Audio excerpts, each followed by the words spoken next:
گناہ جو ہے نبی صلی اللہ علیہ وآلہ وسلم نے فرمایا کہ ایک بندہ جب گناہ کرتا ہے نکتت فی قلبہ نکتۃ سودا، اس کے دل کے اوپر ایک سیاہ نقطہ لگ جاتا ہے، وہ نقطہ اس کے دل پہ لگ گیا۔ اب اگر وہ توبہ کر لیتا ہے، آپ صلی اللہ علیہ وسلم نے فرمایا کہ اللہ تعالیٰ اس نقطے کو صاف کر دیتے ہیں، اس کا دل پھر صحیح ہو جاتا ہے۔ لیکن اگر وہ توبہ نہیں کرتا بلکہ مزید گناہ کرتا ہے تو آہستہ آہستہ کیا ہوتا ہے کہ وہ سیاہی پھیلتی رہتی ہے، یہاں تک کہ وہ پورا دل سیاہ ہو جاتا ہے۔ مربادن کالکوز مجخیا، آپ صلی اللہ علیہ وسلم کے الفاظ ہیں حدیث کے، انسان کا دل پھر ایسا ہو جاتا ہے، اور آپ نے فرمایا کہ کالا سیاہ ہو جاتا ہے، ایسا برتن کی طرح، ایسا مشکیزے کی طرح جس کے اندر بس پانی جاتا رہتا ہے، جو ابزارب کرتا رہتا ہے چیزوں کو، جس میں کوئی چیز ٹھہرتی نہیں ہے، جو پریزرو نہیں کر سکتا کوئی چیز۔ اور آپ نے کہا کہ اس کی حالت کیا ہوتی ہے، اس کی نشانی کیا ہے کہ لا يعرف معروفا ولا ينکر منکرا الا ما اشرب من ہوا، اس کو اچھائی اچھائی نہیں لگتی اور برائی برائی نہیں لگتی۔ یہ بہت بڑی بات ہے، ذرا اس پہ غور کریں۔ آپ کو پتہ ہے ہم میں سے اکثر لوگ جو اچھائی ہے نا، when we do something good، ہم کوئی اچھا کام کرتے ہیں نا تو ہمیں اس کی خوشی ملتی ہے، جس کی وجہ سے ہمیں کیا ہوتا ہے، موٹیویشن ملتی ہے، ہم کیا کرتے ہیں، مزید کوئی کام کرتے ہیں، رائٹ؟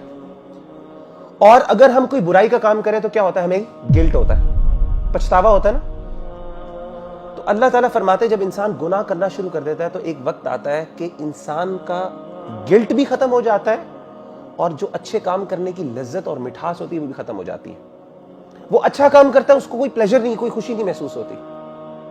اور اگر کوئی گناہ ہو جاتا ہے تو جیسے حدیث میں آتا ہے ویسے یہ جیسے کہ ناک میں مکھی بیٹھ گئی، اس نے اڑا دی، اس کو کوئی پتہ نہیں چلا۔ It did not affect his heart at all، کسی لیول پہ اس نے افیکٹ نہیں کیا اس کو۔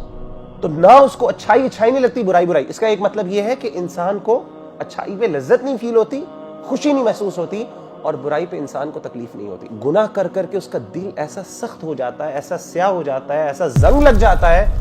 اس کو گلٹ نہیں ہوتا، وہ اثر نہیں ہوتا دل کے اوپر۔ تو اس کا مائنڈ تو اس چیز کو قبول کر رہا ہوتا ہے، لیکن اس کا دل کسی بھی لیول پہ انفلوئنس نہیں ہو رہا تھا۔ جیسے سیریل کلرز ہوتے ہیں، سیریل کلرز کیا ہوتے ہیں، they just kill، they enjoy، اور اللہ معاف کرے پھر ایک وقت آتا ہے کہ برائی ان کو اچھی لگنا شروع ہو جاتی ہے، and they start taking pleasure in that۔ دوسری چیز آپ صلی اللہ علیہ وسلم نے کیا فرمائی، آپ صلی اللہ علیہ وسلم نے فرمائی ایک دل ہوتا ہے جو سفید ہوتا ہے، جو توبہ کرتا ہے اور جو فتنوں کو ریزسٹ کرتا ہے۔ جب اس کے اوپر کوئی شہوات، اس کے دل میں کوئی برائی آتی ہے، کوئی گناہ آتا ہے دل میں، تو وہ چیز کیا کرتے ہیں، اس کو ریزسٹ کرتا ہے، یہاں تک کہ وہ سفید پتھر کی طرح سٹرونگ دل ہو جاتا ہے۔ اور آپ صلی اللہ علیہ وسلم نے فرمایا کہ تعرض الفتن علی القلوب، فتنے دل کو پیش کیے جاتے ہیں، ڈیزائرز اور ڈاؤٹس دل پر آتے ہیں۔ اور آپ صلی اللہ علیہ وآلہ وسلم کی اس حدیث سے ہمیں پتہ چلا